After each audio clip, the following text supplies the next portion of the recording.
첫 번째 달려보죠. 입 들이대는 실수입니다.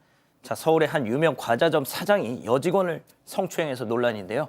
사장이 직접 사과문을 올렸습니다. 그런데 논란은 더 커지는 모양새입니다. 양지열 변호사님 설명으로 만나보시죠. 자, 저의 실수로 여성 직원이 퇴사하게 됐다. 평소처럼 이야기를 나누다 그만 실수를 해버렸다.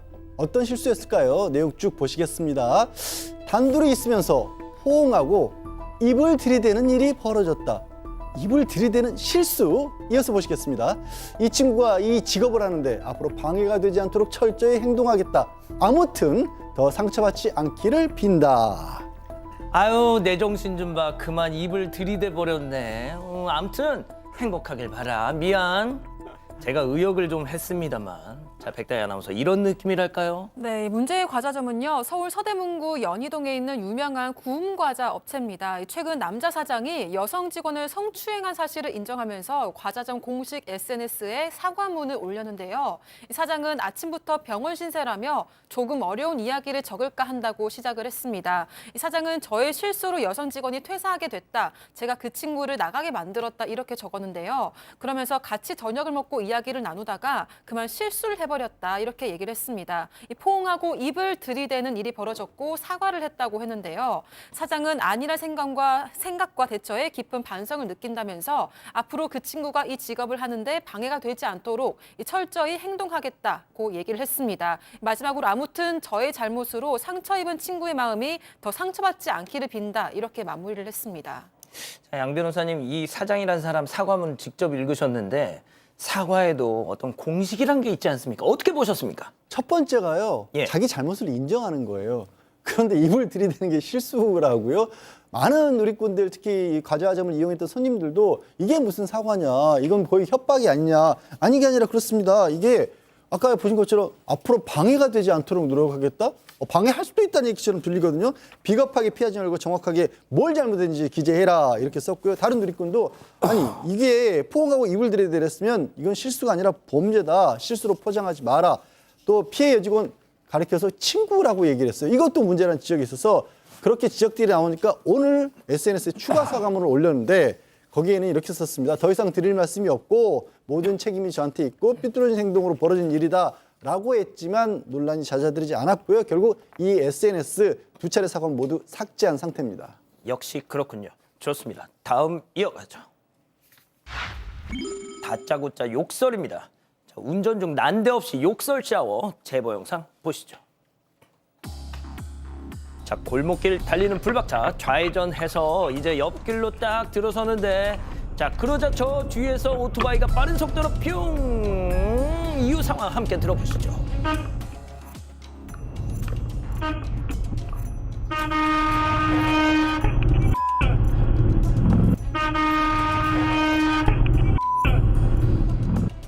자, 손 변호사님, 제가 네. 정답 한번 찍어보겠습니다. 운전자가 여성이었습니다. 그리고 차는 왠지 작은 국산차였을 것 같고요. 아닙니까? 정확합니다.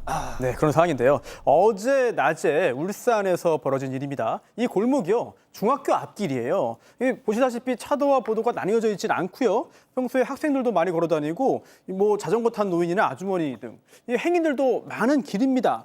그래서 지금 이 불박 차량도요, 시속 30km 미만으로 천천히 갔습니다. 그런데 좌회전하자마자 빠른 속도로 오던 오토바이가 경적을 막 울리고요. 그다음에 이게 욕설과 함께 이제 소리를 지르면서 사라졌습니다. 제보자 역시 이런 생각을 한 거예요. 내가 여자니까 이렇게 한 거 아니야?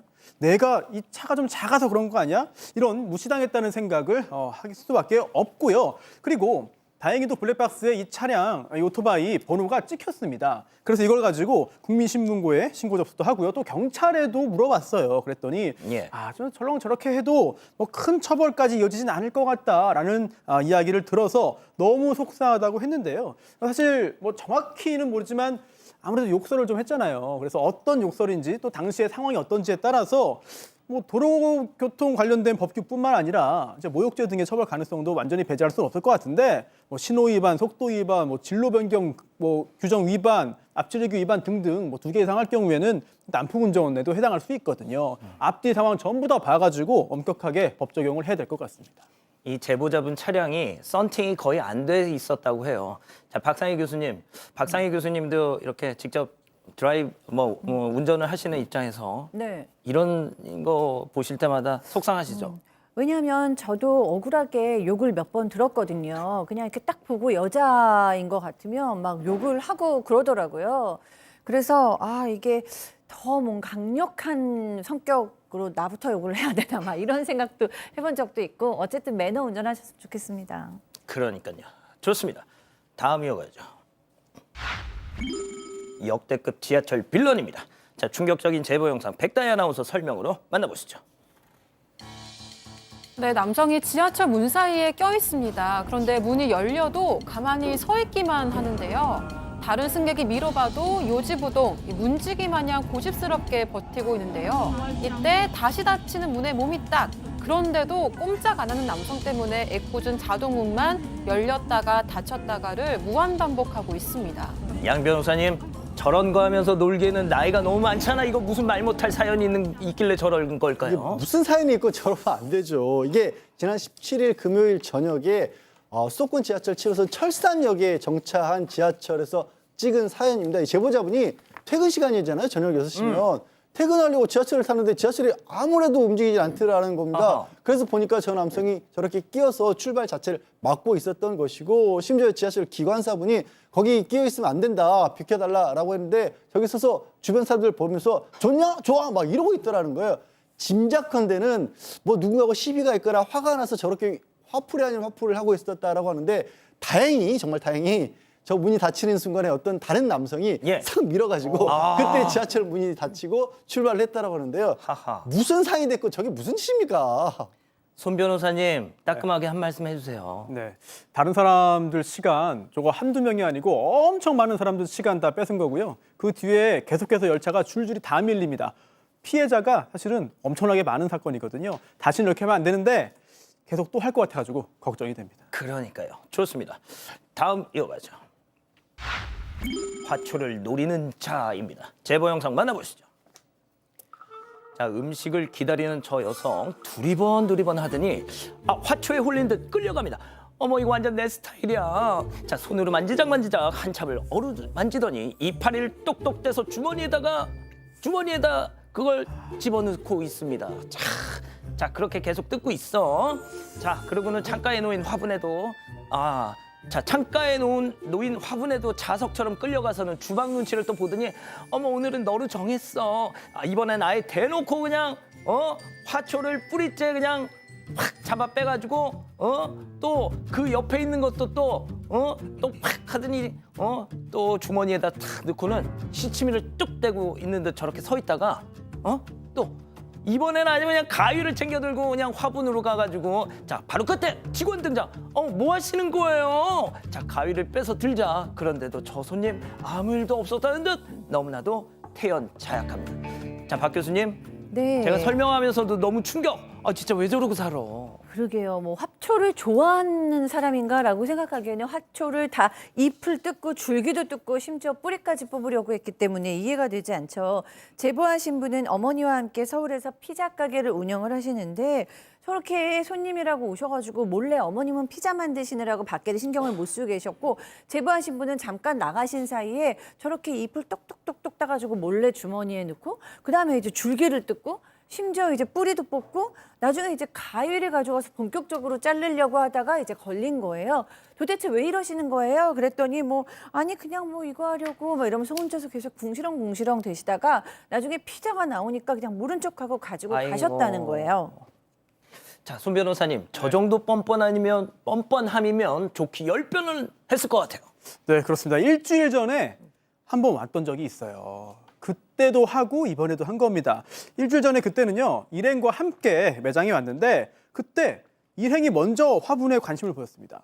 나쁜 게 아니라 너무 예쁘다, 화분 이쁘다 이렇게 얘기를 했더니 갑자기 이 손님이 가지를 꺾기 시작했다는 거예요. 잘 납득이 되지 않습니다.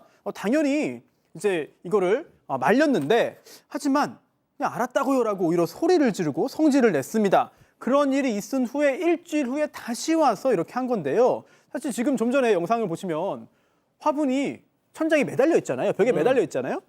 이게 피하기 위해서 일부러 저쪽에 걸어놓은 겁니다. 손 쉽게 닿지 않도록 저렇게 걸어놨는데 굳이 거기를 가서 또 저렇게 뜯었던 거죠. 2번이나 이런 일을 겪었기 때문에 그냥 참을 수 없잖아요. 예. 경찰에도 이제 문의를 했습니다. 그랬더니 경찰이 이 정도 사안이면 뭐 경고 정도에 그칠 수밖에 없다라고 예. 말을 했다는데요. 사실 이 제보자 입장에서는 손님이니까 또 올지 몰라요. 언제 또 올지 모르고요. 오면은 저런 행동 또 할 것 같은 생각이 듭니다. 그래서 정말 경고문을 붙여야 되나 이런 생각을 하고 있는데 사실 제일 속상한 건 어머니 때문입니다. 예. 이 화문 어머니가 평소에도 화초를 너무 좋아하고 정말 아주 애지중지 예. 키운 그 화초인데 이걸 이렇게 한 다음에 사과도 없이 갔기 때문에 너무 화가 나는 상황이죠. 그렇군요. 알겠습니다. 자, 마지막 사연으로 가보죠. 남편은 과격한 독재자입니다. 자, 집단 지성의 판단을 받아보고 싶으시다면서 제보해 주신 사연 함께 들어보시죠. 안녕하세요. 남편 때문에 괴로운 30대 여성입니다. 저는 학교 교사고 남편은 회사에 다녀요. 올해 8살인 쌍둥이 아이들을 키우고 있습니다. 문제는 남편이 좀 저를 무시한다는 건데요. 정치 이야기가 나오면 이 사람은 그런 거 몰라 라고 하고요. 물을 떠달라고 부탁하면 교사라서 시키는 거야? 라고 하고 뭘 좀 치우라고 하면 교사라서 가르치려고 하네? 이러면서 직업을 비꼬면서 얘기해요. 그리고 맞벌이인데도 육아를 도와주지 않습니다. 남편은 휴대전화만 보고 주말에도 제가 집안일에 아이들 때문에 바쁠 동안 혼자 늘어지게 늦잠 자고 낮잠까지 잡니다. 결정적으로 남편이 폭력적으로 훈육을 해요. 아이들이 남편을 너무 무서워하고 피합니다. 아이들이 하루는 보드게임을 하다가 실수로 게임 종이를 찢었는데 혼날까 봐 잔뜩 얼어있더라고요. 남편은 화나서 보드게임을 빼앗아 버렸습니다. 아이들 트라우마가 걱정돼서 정신과 진료를 받았는데 다행히 이상은 없다고 하더라고요. 그런데 남편은 진료비가 공중분해됐다면서 또 화를 냈습니다. 제가 당신도 상담을 받아보라고 했지만 상담가를 믿을 수 없다. 스스로 고쳐보겠다면서 고집만 부려요. 아이들이 어려서 너무 걱정인데 이혼까지 생각하고 있습니다. 어떻게 해야 할까요? 자, 뭐 따지고 말고 할 게 있을까 싶지만 그래도 해보죠. 기다리고 기다리셨던 부처 엔접 타임. 지금 8천여 분의 우리 가족 여러분들 함께하고 계신데요. 채팅창에 OX로 함께 참여해보시죠. 먼저 사연자 아내 박상희 교수입니다. 야, 양지열, 너 도대체 정체가 뭐야?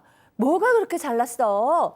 마누라 무시하는 것도 모자라서 왜 네 새끼들까지 잡돌이를 하냐고.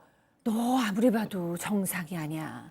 세상에 보드게임 종이 찢었다고 해서 아이들이 아파 눈치 보고 벌벌벌벌 떠는 게 그게 정상이라고 생각해?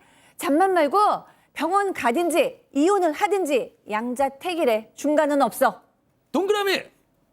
아, 그렇죠. 그렇습니다. 자, 다음 남편 양지열 변호사입니다. 이 여자가 뭐라는 거야 이게? 정말 뭐 남편을 환자 취급을 해? 아니 애들이 아빠 무서워하는 게 그게 병원까지 갈 일이야? 뭐 그게 그렇게 이상해? 당신이 맨날 애들한테 오냐오냐 하니까 나라도 무서운 부모 돼야겠다 그것뿐인데 내가 알아서 힘 조절할 테니까 오버하지 마. 이혼 같은 소리 하고 있는데 진료는 네가 받아. X. 그렇습니다, 손 변호사님. 네. 이거는 정말 생각보다 큰 문제입니다. 그리고 그런 일이 있어서는 안 되고 또한 그런 일이 없겠습니다만 만약에 이 문제가 법원으로 간다면 중요한 거는 그동안 있었던 갈등 해소를 위해 노력을 했느냐, 어떤 노력을 했느냐, 어떤 시도를 했느냐 등등을 따지게 되거든요. 그렇다면 지금까지도 문제이고 앞으로 이 태도가 문제이기 때문에 생각보다 문제가 커질 가능성도 좀 배제할 수 없어 보입니다. 그렇군요, 교수님. 네. 제가 보니까 이 아버지께서 나쁜 아빠라거나 뭐 폭력적인 아빠라기보다는 권위적인 아빠예요. 그러니까 정치 얘기가 나오면 당신이 뭘 한다고 그러냐, 아내가 조금만 뭐해서 교사티 내는 거냐, 그러고 이제 육아도 잘 도와주지 않잖아요. 그런데 정말 권위 있는 부모는 좋은 부모예요. 권위가 있으니까. 근데 권위적인 부모는 좋지 않은 그 본인의 권위만 주장하는 부모인데 권위적인 부모 같습니다. 뭐 아버지께서 무섭다고 해서 뭐 정신과를 가서 진료를 받아야 된다, 그까지는 생각하지 않지만 그래도 이 아버지가 바뀌시는 것이 모든 가족 구성원을 위해서 좋을 것 같습니다. 양 변호사님. 저는 이 남성 정상적으로 성장을 못한 것 같아요. 뭔가 성장 과정에 분명히 문제가 있었던 것 같고 이 정도로 얘기를 하는 거면 가스라이팅의 전조 증상입니다. 여기서 진짜요? 아내분이 그 마음이 약해지고 꺾이잖아요. 내가 잘못하는 거 아니야? 이런 식으로 가버리는 거예요. 그 평생 묶여서 살게 됩니다.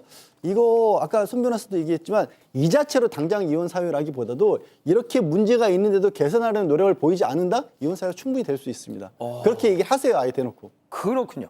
자, 우리 가족 여러분들 뭐라고 하시나요? 네, 티라미수님 이혼이 답입니다. 아이들을 먼저 생각하세요라고 하셨고요. 김미경님 사람 고쳐 쓰는 거 아닙니다라고 하셨습니다. 아이콩님도 경고장 날리고 안 고칠 거면 이혼할 거다 이렇게 던져야 됩니다라고 하셨습니다. 그렇군요.